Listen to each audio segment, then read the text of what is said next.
RMC, 6h-8h30, Apolline Matin. Apolline de Malherbe. Faire face quand il y a du danger, faire face pour aider ceux qui sont blessés, faire face au risque, avoir les bons gestes. 7h10 sur RMC, on en parle avec vous, Frédéric Courant, bonjour.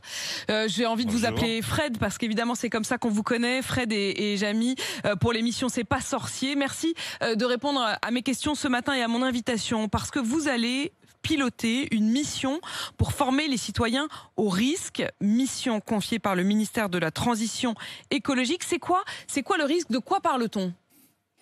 Oh là, il y a beaucoup de choses. D'abord, bonjour. Les risques, vous savez, en France, on en entend malheureusement régulièrement parler. Avec Alex, il n'y a pas très longtemps, la tempête.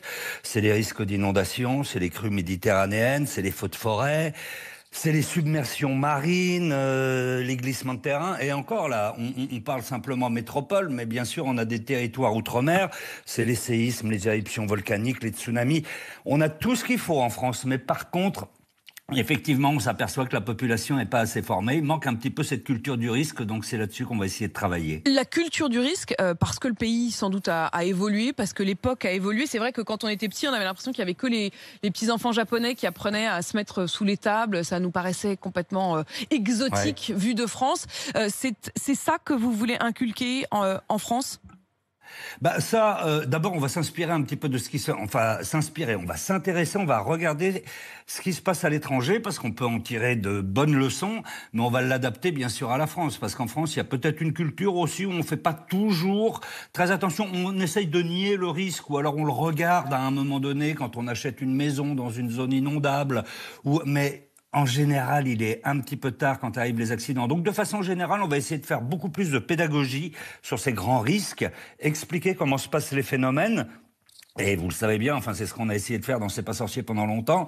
Quand on explique comment marchent les choses, quels sont les mécanismes, eh bien à ce moment-là, on peut mieux les comprendre et sans doute mieux s'en prémunir. C'est ce qu'on va essayer de faire en tout cas. Frédéric Courant, ça veut dire que ça pourrait passer par éventuellement les apprendre à l'école. On sait que l'école s'adapte. Il y a évidemment les alertes incendies qu'on a toujours connues. Maintenant, il y a aussi des alertes spéciales qui sont faites dans toutes les écoles de France pour les risques d'attentats ou d'intrusion.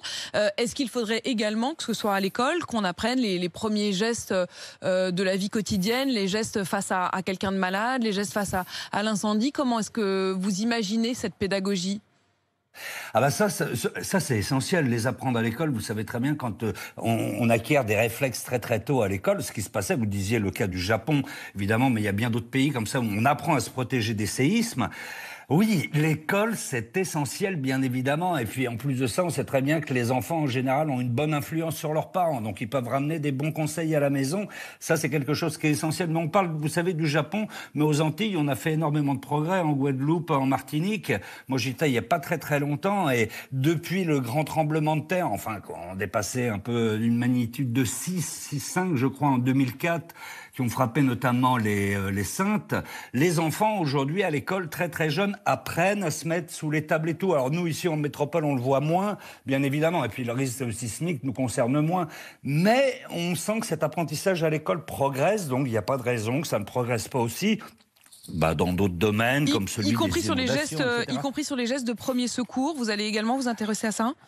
Alors ça, c'est un petit peu moins, j'allais dire, dans notre mission, mais bien sûr que ça en fait, c'est partie intégrante, vous le disiez en lançant ce sujet. Il y a seulement un Français sur 5, c'est complètement fou, qui est formé aux gestes de premier secours. Alors que quand on va en Allemagne, à côté, c'est quand même 80% de la population.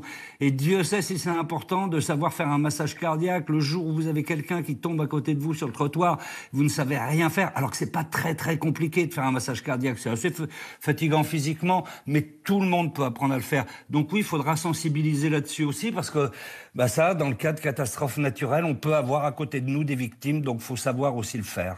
Merci beaucoup Frédéric Courant. Vous lancez donc cette mission que vous allez piloter pour former les citoyens au risque. Revenez nous voir. Voilà, revenez nous voir dans 6 mois pour nous donner aussi les conclusions et pour nous dire quoi faire et nous alerter. Merci à vous d'être passé sur RMC.